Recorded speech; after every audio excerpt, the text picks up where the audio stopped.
शक का जहर एक इमोशनल स्टोरी। तनुश्री बहुत खुश थी क्योंकि उनकी शादी एक बहुत ही बड़े खानदान में हुई थी। पति राजेश एक बहुत बड़ी कंपनी में मैनेजर था। उसकी महीने की सैलरी भी लाखों में थी। परिवार में भी सभी लोग समझदार और सुलझे हुए थे। तनुश्री के मायके में भी कोई कमी नहीं थी। तनुश्री ने भी MBA किया था। सुंदर सुशील तनुश्री बहुत ही समझदार होशियार थी। बिना सोचे समझे कुछ भी बोलती नहीं थी और ना ही किसी बात पर विश्वास करती थी। हनीमून से लौटने के बाद तनुश्री अभी हाउसवाइफ ही थी। अभी वो नौकरी नहीं करना चाहती थी। राजेश ने ऑफिस ज्वाइन कर लिया था। एक दिन राजेश के ऑफिस जाते ही तनुश्री भी घर से किसी काम के लिए निकली तो उन्होंने देखा कि घर से थोड़ी दूर जाने पर राजेश ने एक सुंदर सी 20-22 साल की लड़की को अपनी गाड़ी में बिठा लिया। पहले तो तनुश्री घबरा गई और मन में शंका हुई, लेकिन खुद ही सोचने लगी कि शक नहीं करना जब तक पूरी बात समझ न लूं। किसी नतीजे पर नहीं पहुंच जाऊंगी तब तक शक नहीं करना। तनुश्री अपना काम निपटाकर घर पहुंची। उसका ध्यान बार बार उस लड़की पर ही जा रहा था। फिर अपने विचारों को भुलाने के लिए तनुश्री अपनी छोटी ननंद और देवर के कमरे में जाकर बैठ गई और उनसे बातें करने लगी। अगले दिन तनुश्री ने राजेश से कहा, मुझे मेरे मायके में कुछ काम है, आप मुझे मायके तक छोड़ देंगे? तो राजेश बोला, तुम दूसरी गाड़ी लेकर चली जाना।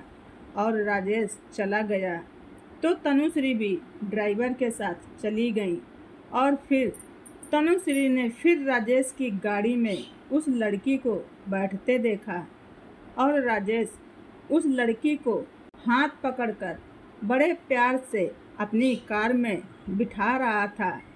तनुश्री सारा दिन मायके में रही। शाम को घर पहुंच गई, लेकिन राजेश से कुछ ना पूछा। खुद ही सोचने लगी, शायद कोई मजबूरी रही हो या कोई ऑफिस की साथी हो। 1-2 बार तनुश्री ने राजेश के पीछे जाकर भी देखा तो समझ गई कि राजेश का रोज का नियम है, लेकिन तनुश्री चुप रही। उसने अपने व्यवहार में कोई बदलाव नहीं किया और राजेश ने भी कुछ नहीं कहा। तनुश्री को राजेश का पूरा प्यार मिल रहा था। घूमना फिरना, शॉपिंग सब साथ जाते थे। तनुश्री भी कुछ नहीं कहती थी। हर 2-4 दिन के बाद तनुश्री अपने पति के पीछे जरूर जाती और रोज राजेश उस लड़की को बड़े प्यार से अपने कार में बैठाता। तनुश्री फिर भी चुप रही। एक रात राजेश ने तनुश्री से कहा, तुम रोज मुझे आराधना के साथ देखती हो पर कुछ कहती नहीं हो, कुछ पूछती नहीं हो, लड़ती झगड़ती भी नहीं हो और ना ही शक करती हो। मुझे मालूम है तुम बहुत बार आराधना को मेरे साथ देख चुकी हो, फिर भी सामान्य व्यवहार ही करती हो। तनुश्री बोली, शक से बढ़कर कोई जहर नहीं है। बिना सोचे समझे, बिना जाने मैं किसी पर इल्ज़ाम नहीं लगा सकती और न किसी निर्णय पर जा सकती हूँ। मुझे आप पर पूरा विश्वास है। आप ऐसे नहीं हो जो किसी को धोखा दें। तो राजेश बोला, सच कहूँ मैं तो पहले तुम्हें बताना चाहता था, लेकिन पहले ही दिन मैंने तुम्हें देख लिया था, लेकिन तुमने कुछ पूछा ही नहीं। तो मैं भी हैरान था कि कैसी लड़की हो तुम जो शक नहीं करती। इसलिए मैं भी देख रहा था कि कब तक तुम चुप रहोगी।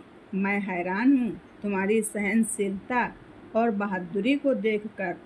तो तनुश्री बोली कि रिश्ते ऐसे ही नहीं निभाए जाते, विश्वास से निभाए जाते हैं, ना कि शक करने से।